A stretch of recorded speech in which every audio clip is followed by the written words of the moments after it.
Hello, this is Peter Droege. I'm the editor of Intelligent Environments by Elsevier Science Publishers, and I'm delighted to be able to help launch this webinar series on intelligent transportation and smart cities.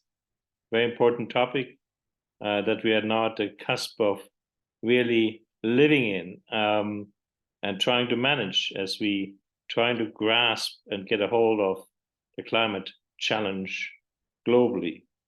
Defossilization, reduction of resource use, question of climate positive practice, but also the question of public policy in the service of equitable coexistence in cities is at the core of this series.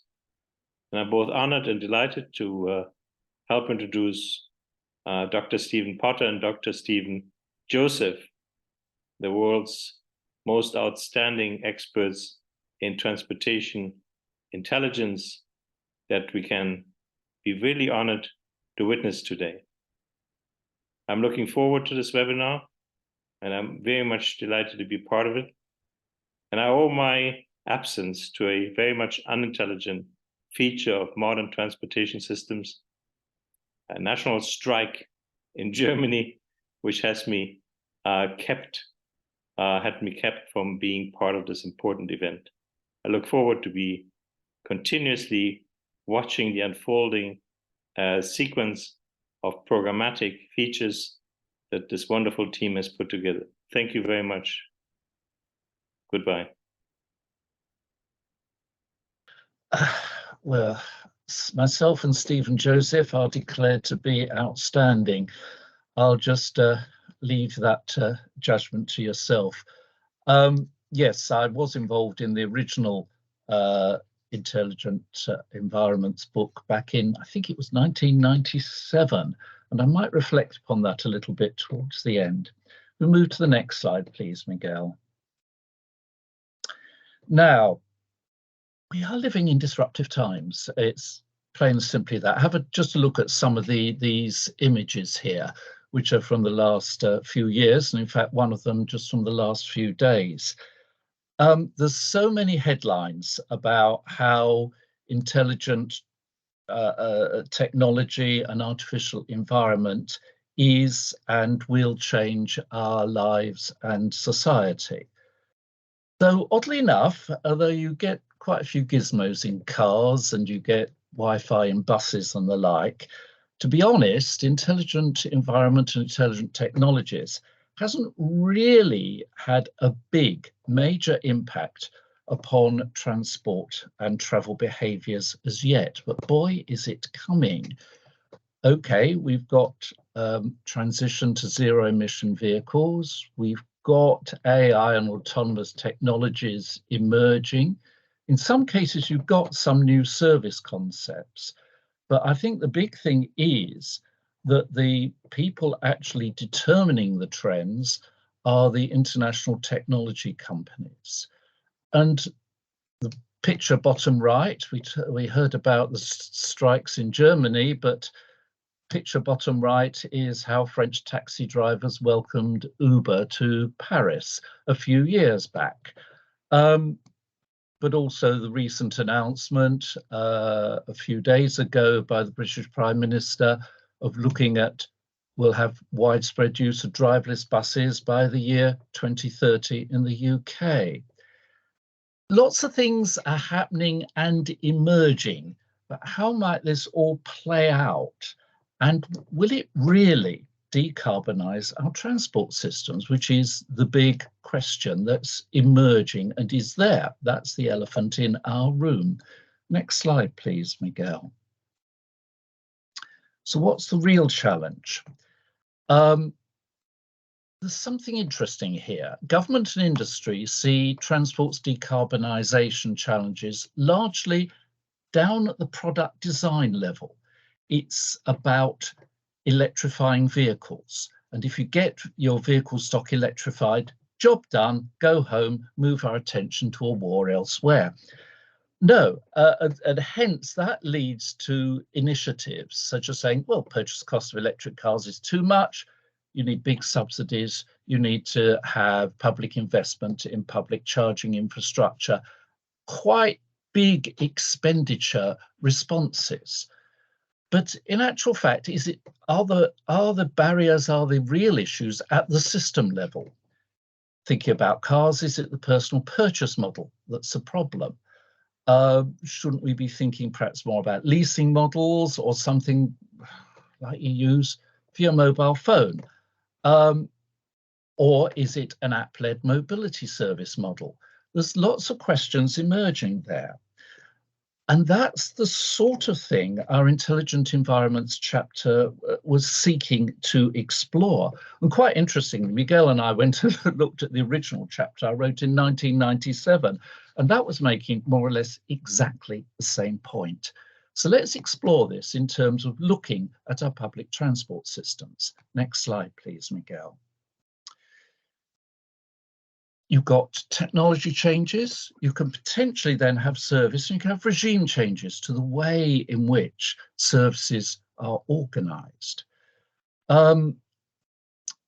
If you apply an intelligent technology within existing practices, within our existing behaviors, they tend to only perpetuate system level problems. They don't get at the problems in transport about the sheer high car dependency that we have. And in actual fact, very major cuts in environmental impacts are quite unachievable. Click one more, Miguel, please. Now, this is a picture I sometimes use talking about this. Some of you may actually recognize this model. It's actually from Thunderbirds in the early 1960s, which was one episode featured an atomic-powered supersonic aircraft. Thunderbirds have had a bit of a renaissance lately, but it was a puppet series, so-called Super Marionation, that envisaged a world roughly where we are at the moment, in the early 21st century, of where there would be fantastic new technologies.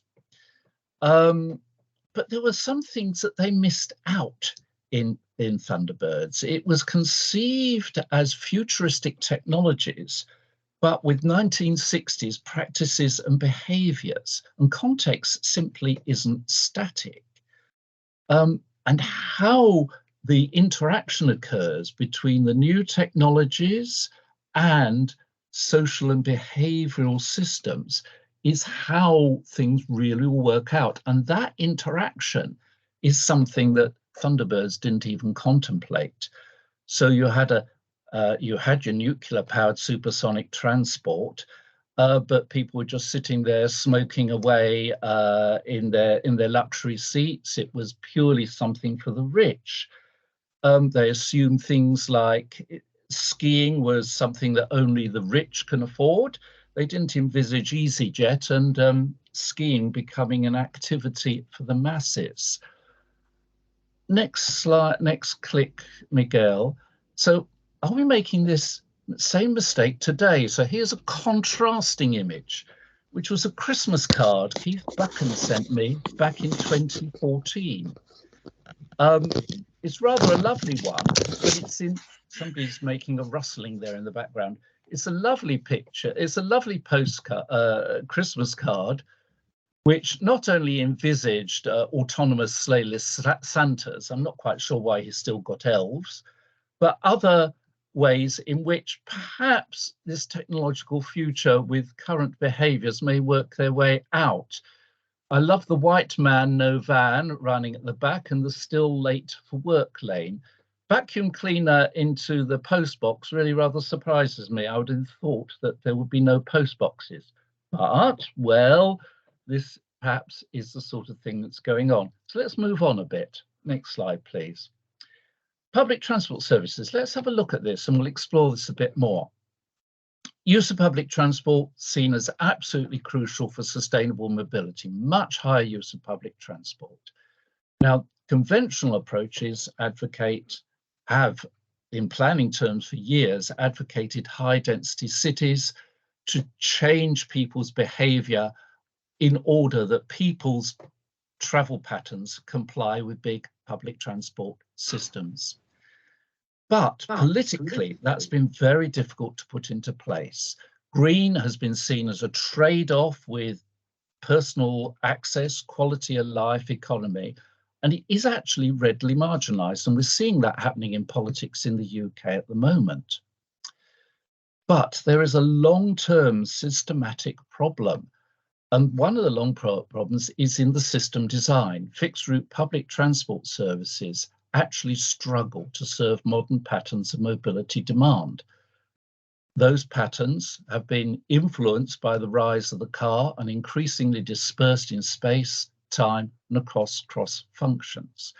And it's that this long-term systemic issue requires a systemic response. And that's what our Intelligent Environments chapter has sought to explore. Next slide, please.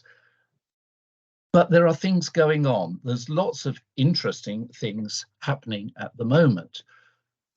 Top right, you've got electric buses coming in. In the middle, you've got quite sophisticated public transport information systems occurring. Bottom right, you've got some trials of driverless buses occurring in a variety of areas. The one that actually quite interests me the most is the bottom left one. When you look at it, you think, well, that's a modern tram, isn't it? But if you look at it a little bit more closely, you realise there's no rails, there's no overhead lines. This is the advanced rapid transit that was introduced in China and now running in a number of Chinese cities. It is technically a bus, but it's a bus that's been designed to be a tram. It uses LiDAR, uses GPS, uses those visual systems, camera systems to guide the bus along. It's battery powered, recharges at stops. It is much cheaper to build and to introduce a tram level service.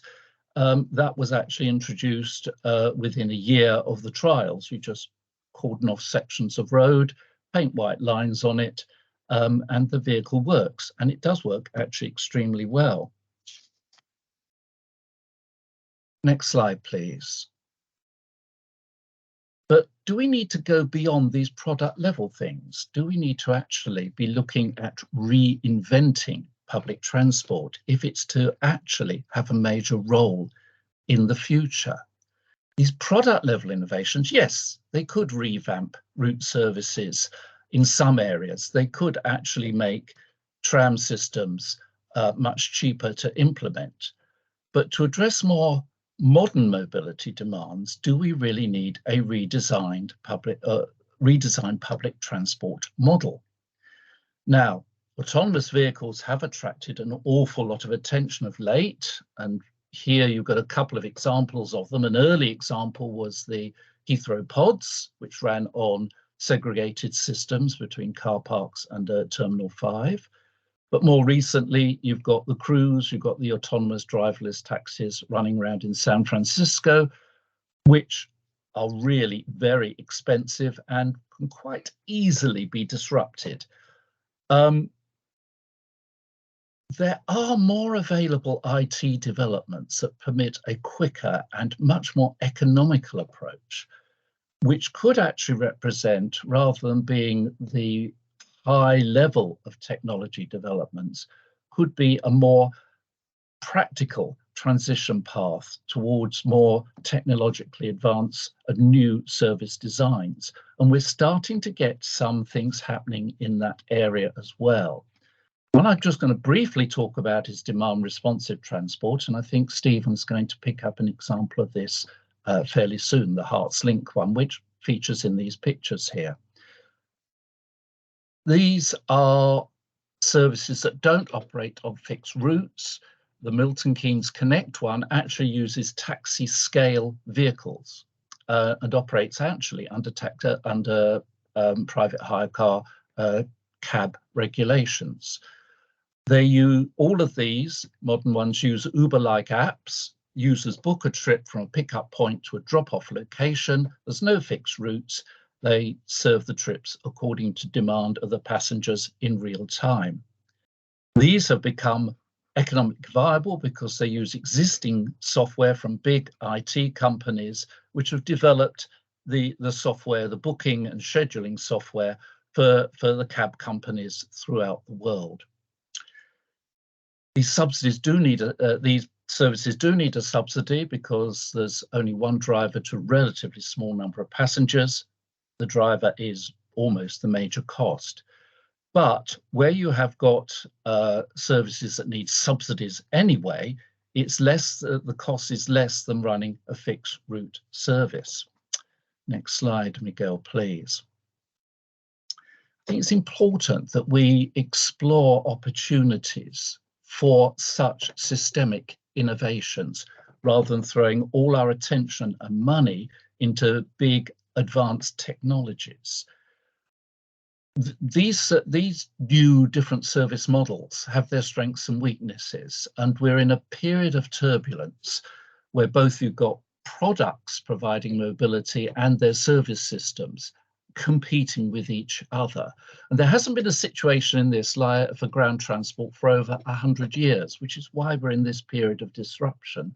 The competing visions for future mobility in terms of technology, service designs, but more importantly, how these affect people's lives and how sustainable that transport system is.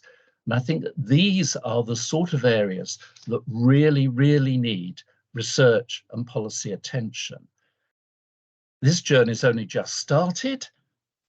It's messy at the moment. Hold on tight. I think it is going to be a bumpy ride. Thank you.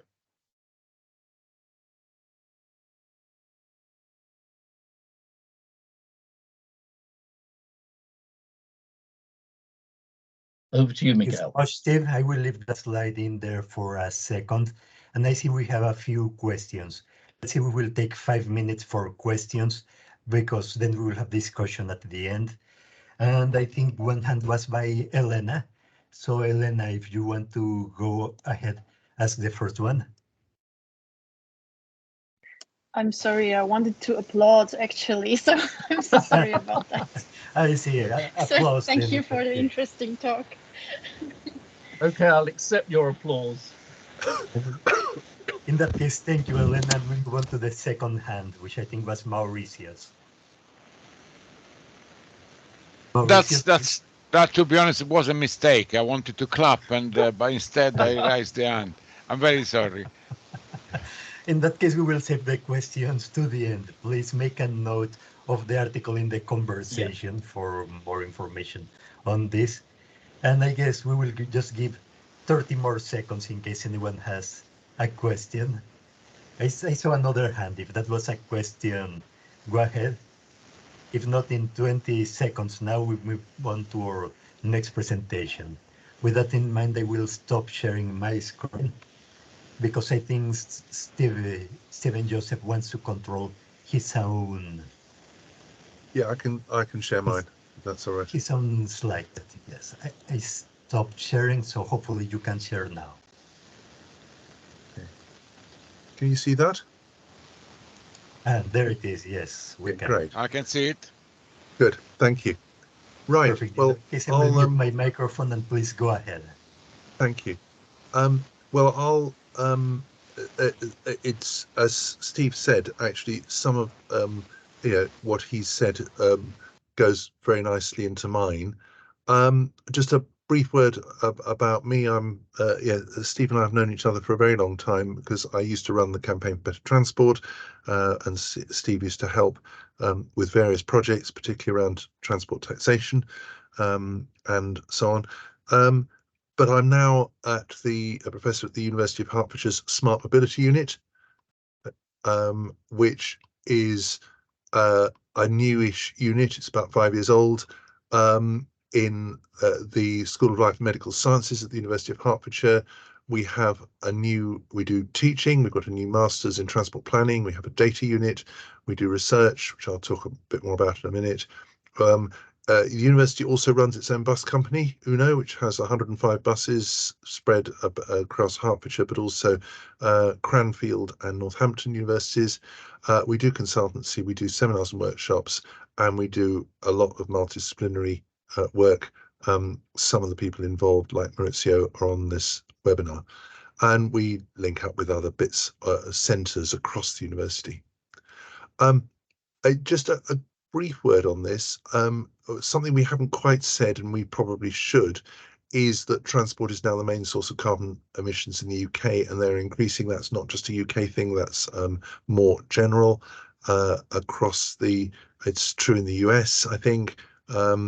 And so you have to do something about transport, and there are other impacts from transport patterns. Steve has already mentioned car dependency, and there are other issues around air pollution and health impacts, and social exclusion for those without cars as well. Steve also alluded to this, but we need to go beyond zero emission vehicles, because it won't be enough just to move cars and vans to electric or hydrogen, because to meet for transport sector in different countries to meet the 1.5 degree limit, and for the various national targets and nationally determined contributions. So demand for energy and transport has to be reduced, as well as the move on technology. As I've said, what the University of Hertfordshire, we've been doing at the University of Hertfordshire, is looking at transport outside cities. And this is why, because carbon emissions from transport outside cities matter. In English Shire counties, transport carbon emissions are double those in London, 2/3 higher than in metropolitan districts. And the places classified as urban rural districts outside conurbations, they have 60% of the population in England, 72% of transport carbon. But there are wide variations between comparable authorities, so there are opportunities for change. However, the problem is that actually transport research and policy has tended to focus on cities for very good reasons. Peter said some of them in the early in his video. That's where a lot of people live, where a lot of economic activity is, but the areas outside cities do need attention. So places like Hertfordshire on the edge of cities of London, Warwickshire on the edge of the Birmingham West Midlands conurbation, they have small towns, no large cities. They're the edge of city regions. They are very prosperous. They have high car ownership. They have severe traffic congestion, and they have relatively poor public transport, and they often have a lot of house building planned. So we've been running round tables. I put the link in there to try and develop a research and policy agenda for these places. And we're continuing to do that actually with the subnational body Transport East. So I put the link to our website on those. And a starting point, we know that we do have a lot of good data. So here's actually we've got some better post-COVID data now on travel patterns. You can work out, I put in a couple of places for a town called Harpenden in Hertfordshire, which just shows you that, which exemplifies what I've said, which is that car driving in places like that is, a good close to double the CO2 per head in from other places, from the England average. Carbon emissions from commuting at or above the national average. So you have this data, you can see this, and you can see some of the issues as well. So what are the directions of travel here? We looked from the round tables. We found a range of things that you would want to look at as a way of tackling carbon emissions in these places. Spatial planning is key, and I'm going to go through in a minute work done by a group called Transport for New Homes, which I'm associated with, about what happens with current new housing in England particularly. though I've noted in places like France, you also have this issue. There's a short journey story. A lot of car trips are under 3 miles. Some transfer to active travel modes, and there's shared mobility as well, that can provide options for rural communities. I'll come back to that. So bike hire, for example, the town of Watford in Hertfordshire has a large e-bike hire scheme, 300 bikes, 72 bays. The e-bikes can be a game changer. There's some very interesting research about exactly how e-bikes can make cycling easier and more attractive for many more people. And e-cargo bikes can be used for deliveries even in quite small and hilly places. That's a picture of the Cargodale service in Pennine Towns, in Todmorden and Hebden Bridge, set up actually by a visiting lecturer at the University, Beata Kubitz, during lockdown. But she, she's passed that on, but that's a going concern in a relatively small hilly place in northern England. So bike hire and e-bikes are, bike hire was seen as something for big cities. It's definitely now moving out to smaller places, and we're starting to see that across Hertfordshire particularly, but also in smaller towns and cities, that bike hire can be something that can make a difference. I mentioned spatial planning. Where new homes are built, and the layout and design will have an impact on future travel patterns and carbon emissions. This is, as I said, a project of Transport for New Homes, which has reviewed the transport impacts of new homes, has been comparing with Netherlands and Sweden. It's done a further report on garden towns and villages, and has been revisiting those sites periodically, and various themes have emerged. There's a risk of traffic created by building housing in the wrong places, what we call cowpat developments, like what cows produce plopped in the middle of fields. And in most of the places visited, people relied on cars for most journeys. Parking and road access took up so much room, it left very little room for trees and gardens because there wasn't enough space, and destinations were car-based too. And there are other emerging themes. Homes without connections. You find places now in the UK that are being built without pavements. That picture on the bottom right-hand corner is somebody trying to walk along a lorry route in Wiltshire between a new development and the nearest shop. And what you find in many cases is lovely master plans. The reality is new roads and car parking. There's a contrast there in the bottom left picture with Poundbury, the development in Dorset, championed by the now King, former Prince of Wales, who did this exemplary development. And that's the core point, really. There is better practice. Southeast London, Poundbury, 32 of residents walk to work. A development in Scotland built around a new station on a reopened railway line. A development in York, and so on. And Transport for New Homes has produced a checklist for new housing developments. And the implications of all of this is that if you have a lot of car-based homes, it will make congestion and pollution worse. Public transport needs to be at the centre of development, not an afterthought. And the design of developments and surrounding roads should prioritise walking and cycling. And there need to be local services and facilities that people can walk or cycle to, and they need to be in from day one, not in stage 94 of a new development. So spatial planning is key, but there are also opportunities for improving public transport. Actually, Cornwall in the southwest of England has done a lot of development of integrated timetables, good interchanges, just making fixed route transport work better, even in a relatively deregulated market. And they've joined up with other things like education services as well. So the concept of total transport.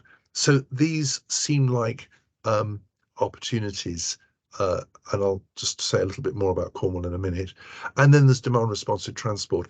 Actually, what Steve described is only one model of DRT. What we found is there are vast ranges of models of DRT. Semi-fixed route, you have aggregators like Zelo and Spare Labs who aggregate journeys for employers, for example, where the University of Hertfordshire is based, is near a business park where there are major businesses who use Zelo to Ocado, for instance, to bring their employees into work. There are different opportunities here for different forms of DRT, and it's one area that, as a unit, we're exploring in detail.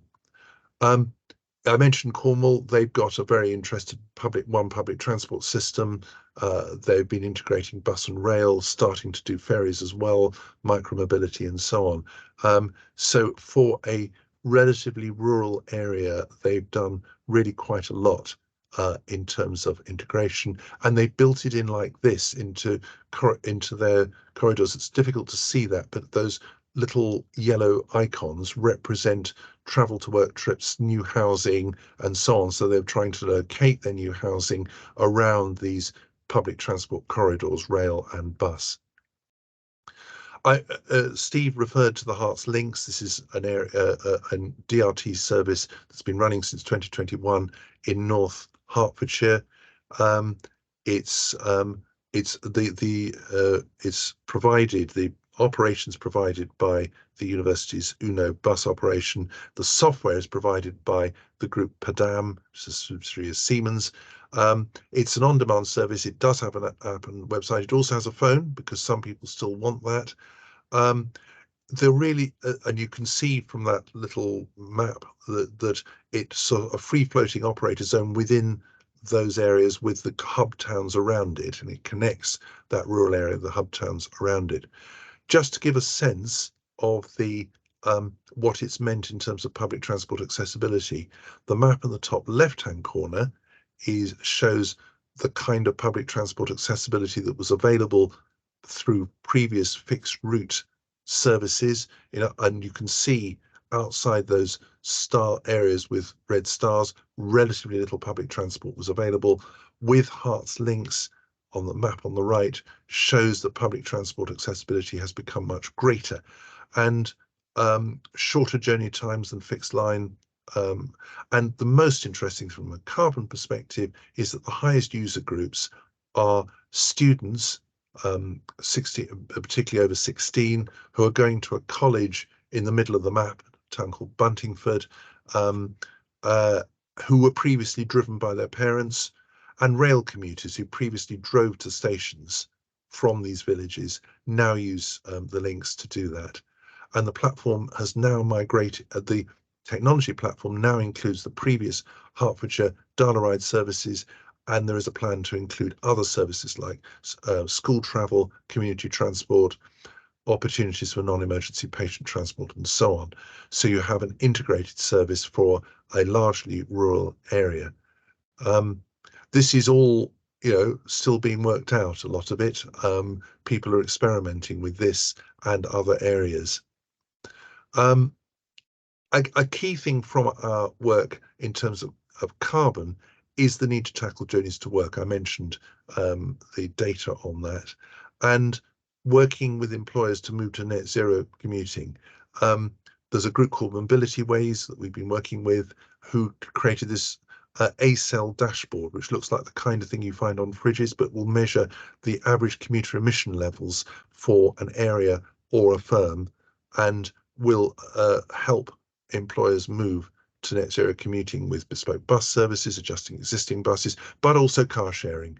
And there's good data that suggests that moving to car sharing, because of the large amounts of carbon in longer distance journeys for commuting, gets you a good reduction in carbon relatively quickly compared with other things. Here's again drawn from Cornwall that shows you how much car sharing, particularly if there's lots of car sharing. I think the bus numbers reflect low bus occupancy. I think it's got better since you can see how much carbon savings you get from that. One other, we've also done work on how you bring people with you using new technology from groups like Padaris and Commonplace and Mobility Lab. There's also a lot of interest on visitor travel, decarbonising tourism and visitor travel. There are some very interesting initiatives, and that's in fact one of the subjects we've been focusing on. The National Park in North Wales, Snowdonia area, has created a package of park and ride Sherpa shuttle buses. Parking inside the national park at the bottom of the Snowdon Mountain is very expensive and has to be pre-booked. And if you decide not to ignore all the yellow lines and park on the roads, at peak times your car gets towed away. So this has made a big difference, and actually the Sherpa shuttle buses have been improved and are the growth year on year is on the order of 76%. So it's a really interesting example. We're working with a consultant who's been doing some work on what good practice looks like in other European countries on visitor travel. And I've mentioned there about the use of data. Bringing it all together, we've been doing some work on mobility hubs. So could the university, what's the business case for the university itself to become a mobility hub? And we've been doing some work on that. And we've got, there are, delivery hubs with cargo bikes, first, last mile, as I've mentioned. We've also noted mobility as a service, even in the Scottish Highlands. Maurizio, who's on this webinar, has been doing work on mobility as a service and gender. But even in the Highlands of Scotland, there is a mobility as a service app, Go High, which you can find and use. And we'll tell you about all the transport options in an area. So I think what we've identified is that there are starting points for decarbonising transport outside cities. There's commuting, there's bike hire, there's active travel around school streets, 20 miles an hour limits, networks for buses and walking, cycling, joining up existing public transport and adding DRT where appropriate, and spatial planning, importance of that. And I just finishing really, this is because there is some skepticism that anybody can change, the travel behaviour will ever change. This was a project funded in England in 10 years ago, Local Sustainable Transport Fund, where car use, where they funded a very wide range of projects, and car use fell, cycling increased, car commuting reduced, per capita carbon emissions fell by nearly 7%. And there are various other projects that have that have shown this too. So in conclusion, what our work has suggested is that it's possible to cut vehicle mileage and give places outside cities good alternatives to private car use. Universal SUVs are not the only option, though a lot of commentary suggests that. There hasn't been enough research on what you do about transport outside cities, and the round tables we found point to measures that can reduce that, and more research is needed. And we need long-term plan strategies and funding outside cities. The city regions now have. There are signs that government here is moving in that direction, but that allows you to move projects from pilots to mainstreams. There are opportunities of joining up and making better use of existing transport. New governance structures and revised regulations could help this. We've particularly identified some of the issues around the barrier, the silos between buses and taxi licensing, which are run very differently, and freeing some of those up could make a big difference outside cities. Enlisting travel generators such as employers and leisure providers seem like a good focus. And a final point we've been making is that this needs to be a just transition. Carbon reduction needs to be inclusive and include needs of women, children and older people in their journeys, and support low-income groups. Thank you very much. Thank you. Thank you so much. And let's see if I can hit the applause button correctly. Here it is, yes. And Thank you. thank you. And may I ask the first question, or well, maybe I should first give people giving participants opportunity to ask questions. Mauricio, I think you have the first one. Please go ahead. Yeah, and this one is real. Can I ask it across both of the presenters? So I get two birds with one stone. So you did a very, very good presentation, both of you, on not only new technologies, but also new practices from the point of view of users. So basically, I need to change my behavior in transporting. So we are moving from a situation where I just get on my car and go to a situation where I got to use this thing to sort of plan what I'm doing. And increasingly, from my research, it seems to look like people may not be able to do that. In other words, there are people that say that they find it difficult to plan their transport using digital resources, and the concept of digital confidence has been introduced. What's your feeling about that? How can we actually educate people that to learn to use this type of technology to plan their transport and travel? Go, Stephen. Yeah, I'm happy to have a first go at this. I mean, one of the really interesting things coming out of the DRT work in particular, I think, is that there are some groups who really don't need to be persuaded of this. That I mentioned that group of 16 plus students, they love this stuff because they get to meet up with their friends and go independently. It's on their phones, they're used to their phones, they're used to using apps for everything else. Here they're being offered something that gives them a lot more freedom than they have at the moment. So and they can get to go to college and meet up with their friends. It's perfect. So I think that there are, I think we're talking about here digital natives as opposed to people of mine, Stephen's age, who are digital tourists. But that's a group that works very well. So I think that also there's one other group of ways approach to travel behavior, which is about life transitions. When people move house or job, or kids go to different school, or they go to university or whatever, they're open to change in the way they travel. And I didn't have time to put it in here, but there's a development in Leicester, outside Leicester, called New Lubbersthorpe, and that had, from the word go, the first 100 houses, a demand responsive transport system was put in. What's been interesting is that that's been so well used that it's now migrated to part DRT, part fixed route. And I think that's an experiment. I think people are still working out how this works. Certainly talking to Padam, I mean, they've said that they see a future in some cases where you might have fixed route in peaks, DRT in off peak, and that you'd mix and match on some of this. So I think, from what I can make out, I mean, one of the things that the government in the UK has done, the Hearts Links is part of a much larger rural mobility fund, which is just funding a lot of different places to try DRT.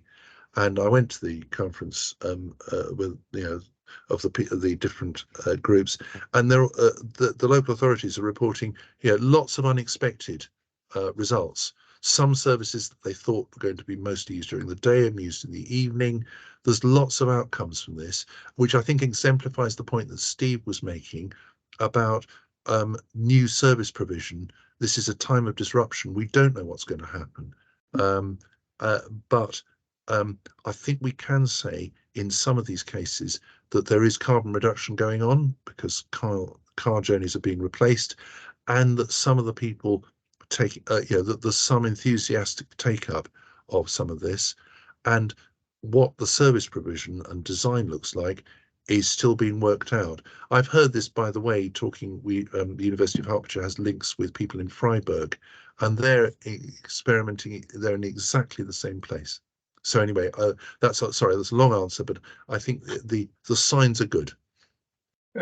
I've got a sort of short answer to it, which is we need interfaces that reduce complexity. And that doesn't necessarily mean digital interfaces. It might be you put in a phone line for the less digitally competent, which may actually include myself on occasions. So you actually have a person, enablers, putting in actual enablers that can actually do that. That is a bit about the inclusivity of the scheme. But equally, as Stephen was saying, practices are changing. The younger people are becoming very app-oriented, and if you can't access something through an app, it doesn't exist. Yeah. Phone, most teenagers don't actually use the phone on their phones. They use the apps. Yeah. We're in a situation, and this is a transition point. We're in a situation where the established practices are there and the new practices are emerging. And what you need to do is have your innovations that are sensitive, that you've actually got a mixed market, and don't exclude any part of that market. Thank you very much. We got Brendan asking a question, and we got a very good comment from James. Yeah, I think. Indeed, so Brendan, if you can please introduce yourself and ask the question. Thank you. Hello, hi, I'm Brendan Quinn. I'm taking an amateur interest in this. It's not my academic field, but but I've always been interested in transport things. I just wonder how much of there's a very interesting, both talks are very interesting about lots of local initiatives and lots of very exciting stuff happening, and it's either local authorities, I guess, or sometimes private initiatives or voluntary groups. I'm not quite sure, but does any of this, does it matter whether there is a supportive central government? Because it sounds like a lot of this stuff has been going on at times when the central government has been pretty chaotic, to say the least. I think that's uncontroversial and not. But does it matter whether we have a supportive central government, or will this stuff go on independently, or would it work better if there was a supportive central government? Steve, by all means, start if you want to. Okay, I know from the Milton Keynes Connect services, the local authority had real troubles in some respects because they were implementing this under private hire car regulations, and as such they are excluded from central government funding for public transport, even though they're running a public transport service which accepts student discounts, accepts the pensioner the national free travel pass. They don't have any access to national government funding. So I think there is a situation here of where we do have the innovators very dispersed, exploring quite exciting things, but the national structures are still very much in a 1960s mindset. And Stephen mentioned the thing about the taxi regulations is one thing, and the other thing is, bus development grants and the partnership agreements. All the central government funding is important. So I think you need to actually have a central government structure that that actually respects the flexibility that is necessary for the local initiatives to occur. So I almost see it more a matter of the central government having a funding and enabling role to allow innovation to actually occur, rather than having a centralized top-down view of what that innovation should be. Stephen, do you have any thoughts? Yeah, I agree with that. I think one of the things we've seen, the UK in this case is slightly catching up with a lot of other countries in terms of devolution, that you're seeing a lot of innovation in the devolved administrations like Wales and Scotland. I mentioned the Go High app in Scotland. Wales is doing a lot of very interesting stuff, and also in the city regions. You're seeing a lot of very interesting things happening there. I think this is one area where I think there's sort of all-party agreement on sort of things moving forward, outside cities as well as in it. And I think we're likely to see more in terms of devolution of powers and funding. But I agree with Steve. You need a framework. You need central government to provide a supportive funding and regulatory framework.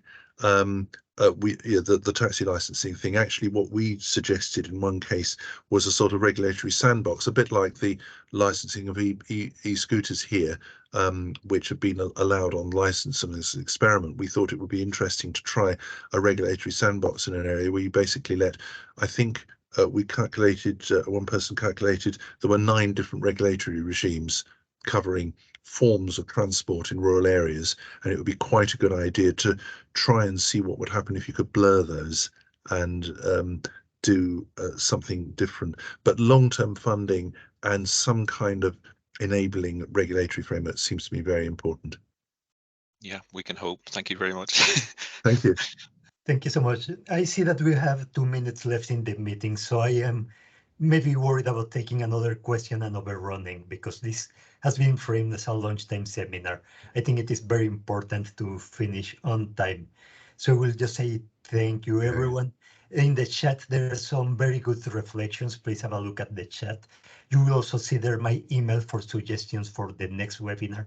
And somewhere in there is a link to the one we'll have 2 weeks from now. And having said that, I think we have 1 minute each for Stephen Joseph and Stephen Potter, if you have any final reflections or take-home messages. No final reflection myself, but Miguel, can the people that have been here have access to the recording? I'm not sure if you've actually got the link to everybody that's actually joined in here, or whether they actually have to contact you. I think the link they used to join in will be a link to the recording in the future. But if not, I will get in touch with the correct link for the recording. Okay, that's fine. Just so that people know they can get hold of our presentations and so forth. Thanks. No, thank you. Thank you very much. No, I think this has been a very interesting discussion. I think we've, as we might have expected, agreed on a lot of things, and the direction of travel, and on the direction of travel. So hopefully, we can continue to develop these discussions in the future. Hopefully it won't be over the next 25 years, will it, Steve? No, exactly. No. Hopefully we can get a bit further than that. Thank you very much. Thank you. All Looking right. forward to our next conversation. Thank you so much. Thank you very everyone, much. Thank you. Cheers. Thanks. Bye-bye. Bye. Bye.